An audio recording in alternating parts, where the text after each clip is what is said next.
Welcome back, Stasa23 here, back again with some knife therapy. And before you today, I have a really cool design. This is HEA Designs. All I know is his first name of the designer is Sam. I couldn't find his last name anywhere, but I have a good friend of mine who came over today, and this is his knife. And if you want to say hey, Brian. What's up, guys? Yeah, y'all heard that. Yeah, what's up? Let's get a look at, this is the packaging. It comes with a sleeve. And you pull that sleeve off, and there's a box. And inside that box, it's got a magnetic closure like on the Boker Designs. Then you got this really vibrant design, different. Really cool looking. I'll let y'all pause and read. Then you got this, what is that, some foam. And then there you go. Look at that little beauty. And while I pull this out, I'm gonna get Brian. He's got a bunch of swag underneath there that I'll show y'all a little bit later.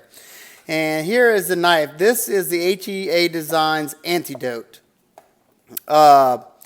It's, I guess, it's just a full-on production, right, Brian? Yeah. A production knife, and I don't think anybody's really came out and said it, but the design cues, I would have to say that this knife was produced by HEA Knives. And I'll show you a HEA knife that, you know, strong resemblance.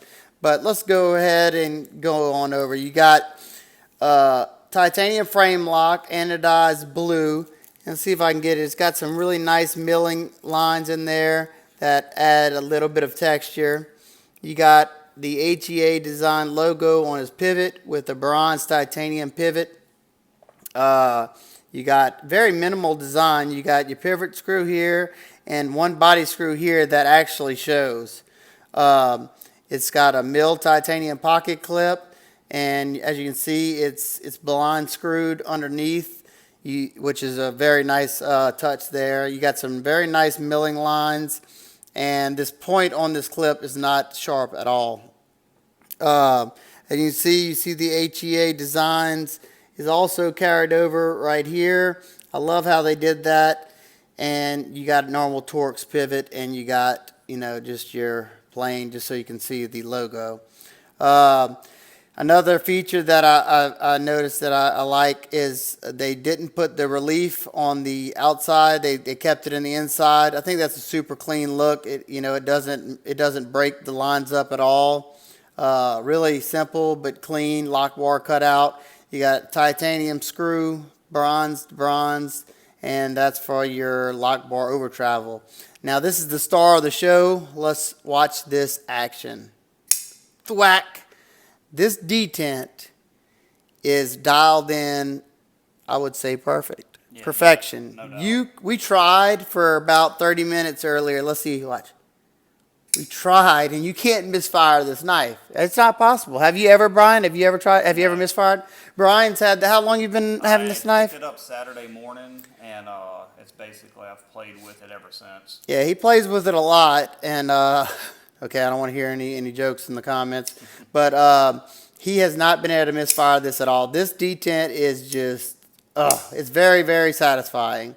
It's got a nice, kind of looks like a bead blasted finish. I don't know if it says or not on S35VN, correct? S35VN, and it does say it's a bead blast. Okay, he said it does say bead blast finish, which with S35VN being really corrosion resistant, that doesn't really bother me because it looks very, very sexy. I like that. I also like, as you can see right here, you got the flat right there it's got a satin finish on it. I just noticed that. Very, very nice touch. This is his design cue with this fuller or this open hole right here.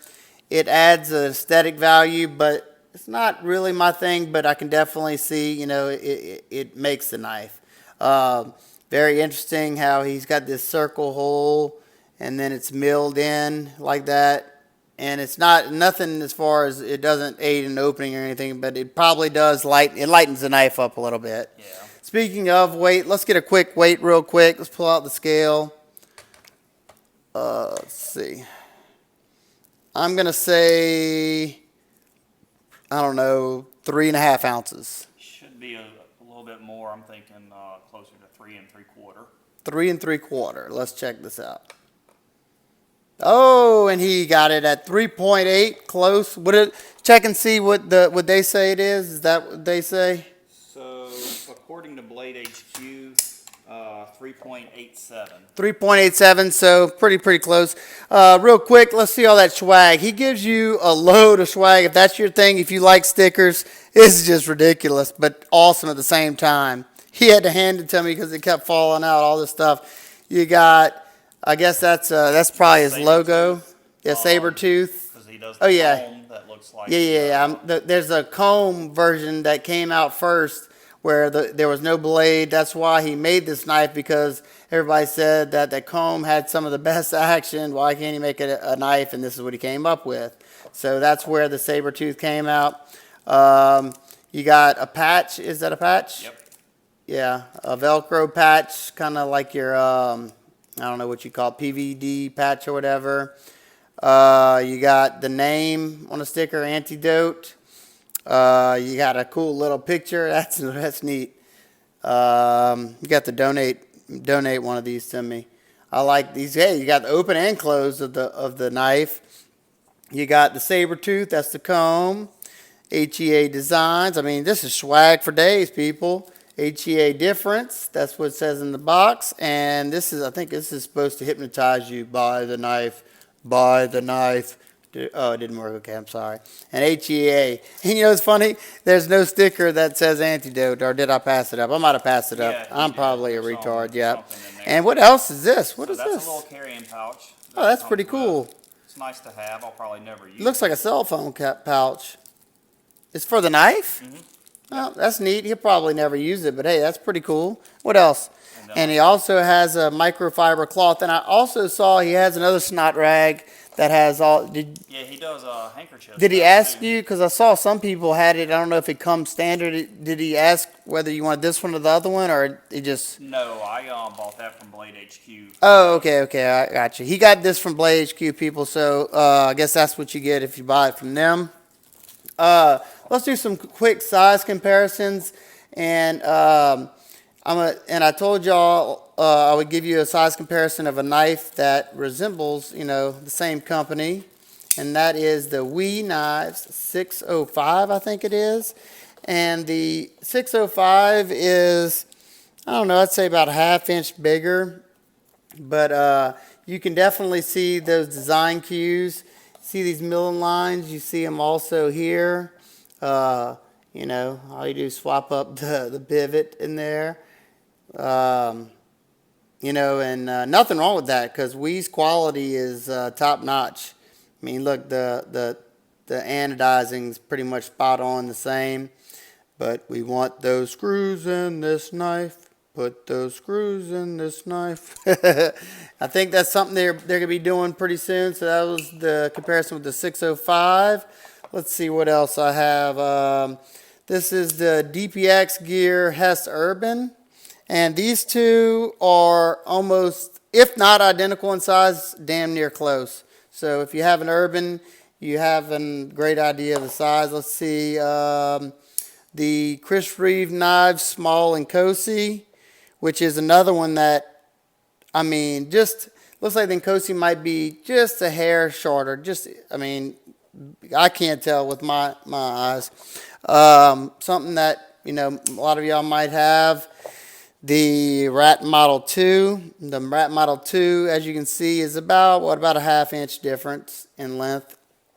And one more quick one, the Spyderco Mantra. Let's see. And the Mantra is a good bit bigger. I'd say a good inch bigger at least. Overall. All right, there's your size comparisons. Let's see, since I was showing y'all a bunch of knives, let's see if I can actually show y'all around about the size of the knife. Let's see, the blade comes in right a little bit shy of 2 3/4, and overall length is right at almost 6 3/4. Yeah, What is it? you got a 4-inch handle. Yeah, so 4-inch handle, pretty close to the specs that are on Blade HQ's website. Okay, the things I love about the knife. Love the finish on the blade. Steel, great steel. Anodizing's awesome. Fit and finish, top notch. Uh, Action, that's the star of the show. Action is incredible in this knife. I have a good bit of flippers, and I have nothing that rockets out there like this. I mean, this is rivaling, your super high-end knives. Now, it's got a great detent with a combination of the actual detent ball and lock bar pressure. Lock bar pressure is not overly strong, but it aids in that thwack, and you're not going to have a drop-free knife just because the blade's light. You got that cutout that's making it a little bit lighter, so it's not going to be a free-falling blade, but that's not, to me, that's not a make or break on the knife. Okay, let's see if there's anything else I want to talk about as far as my likes. The jimping is definitely functional. You got a nice guard right there with this flipper tab that we'll talk about in a second. Like I said, everything, even right there, all this, you got a nice little contour right there. Everything's nice and rounded. You got a nice opening spot to get your thumb in there to disengage the lock bar. On both sides, you got your steel insert. You got absolutely no play. When I say no play, this thing, I can't muster a wiggle left or right, up or down. This is on ceramic, right? Ceramic bearings and ceramic detent. Something that Brian was telling me that I noticed that he was noticing that he liked a lot, and I thought this was really cool, is the lanyard setup. And as you can see, and he noticed this, I didn't see this, but it's set up on the right side carry. See how it's pushed over on the right side? So when you got this in the pocket, the lanyard's gonna be on this side. You're not gonna be sitting on your pocket with it. I like how they got this backspacer, but they didn't take up half the knife, so it's pretty much a flow through design. My bad, people. And I love how the blade just buries in the handle, pretty much disappears. You got just that little bit right there sticking up. I think I pretty much touched on all the stuff that I love about the knife. Yeah, no hot spots on Yeah, this grip, absolutely amazing. You could imagine the shape of the handle being that nice oval pill shaped. You can grip it super tight right here. I get minor